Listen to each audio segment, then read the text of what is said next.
Hey, I got worms. Oh, no, no, no. Let's talk about the importance of worms, soil. We're going to be all about dirt today. Let's get down to dirt. Let's go.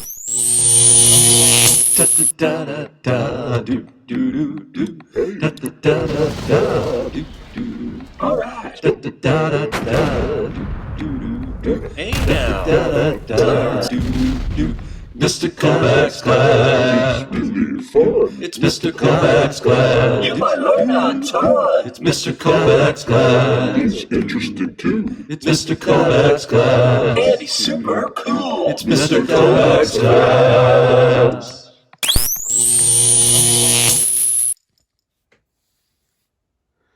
So today in Project Plant, we're going to be moving our babies from the nursery to their own rooms. And of course, in their own rooms, we have to include soil. Soil is really important for plants. But I guess today I want to answer the question, like, what actually is soil? Where does it come from? And basically, soil is a combination of two things.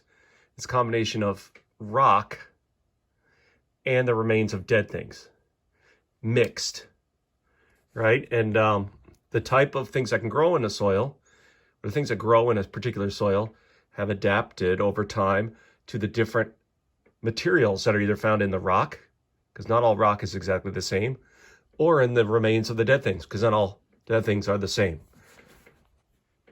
Does that make sense? I hope it does. But yeah, different places have different rocks. Okay, so you might have limestone, you might have granite, you might have, and those rocks have different minerals in them, and those are the minerals that will be in the soil. And so if a plant can only live in a place where it gets the minerals it needs, the plants tend to match their soil pretty well.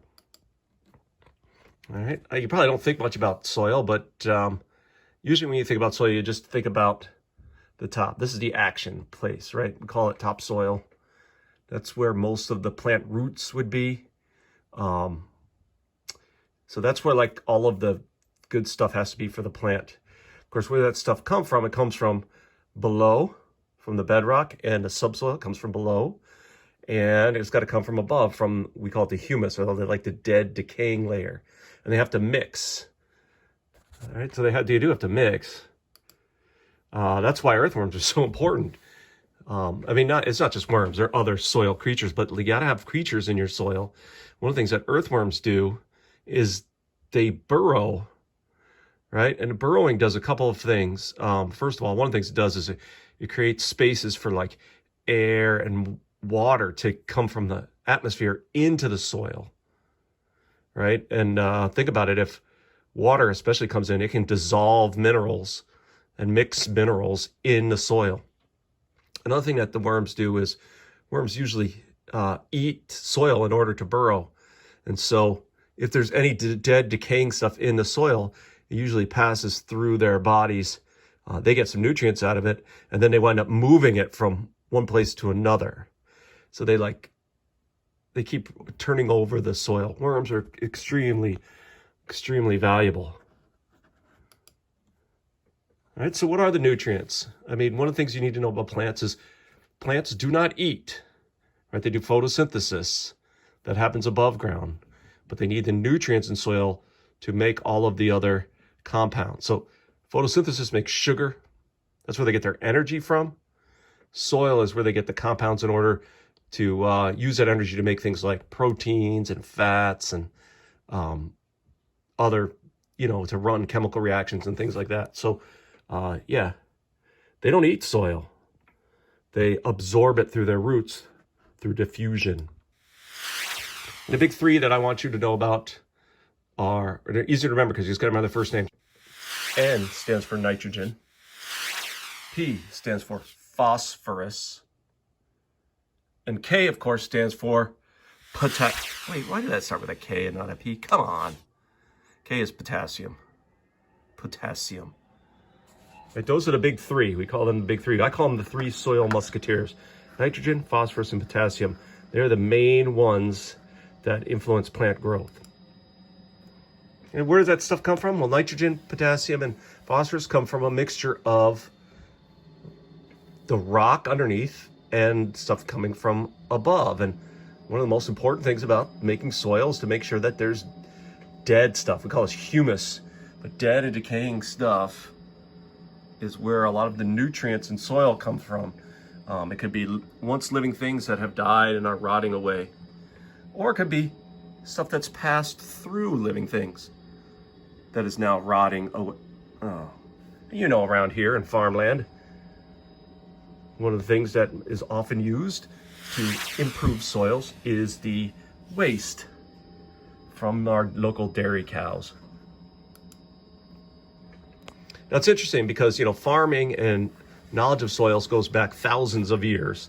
And since we live here in New York State, the native people who lived here, the Haudenosaunee, or the people of the Longhouse, we call them Iroquois.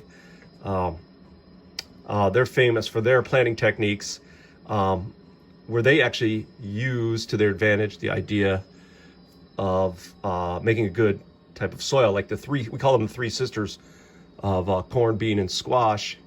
And if you think about it, probably the most important one was the beans, because the beans can actually take nitrogen out of the air and turn it into a compound that other plants can use. So they would like plant these three next to each other. The beans would not only make beans, but also make nitrogen for the soil, or convert the nitrogen so that the soil could actually be used. The squash made excellent ground cover, right, to keep weeds out. And then, of course, all of them, they would let, you know, the leaves, when the harvest was over, they just leave the plants there to decay. Now, there's famous stories about Iroquois that would plant fish, or put fish in, you know, before they planted. That's partially true, I think. Although the Iroquois, from what I've done in my research, is that they didn't necessarily, they would use fish pieces, right? Or they'd use animal parts, and they would use them to fertilize their crops. Okay. In fact, one of their favorite ones to use were eels, because they wouldn't eat the eels, but they would use the eels for planting. And they knew that improved the growth of their crops. All right, so we're growing our babies. We're going to put them in a soil. One of the things we'll have to do is we'll have to keep track of them. You know, make sure their soil is good enough. In fact, one of the things we'll do this week is test that soil. And there are things to look for.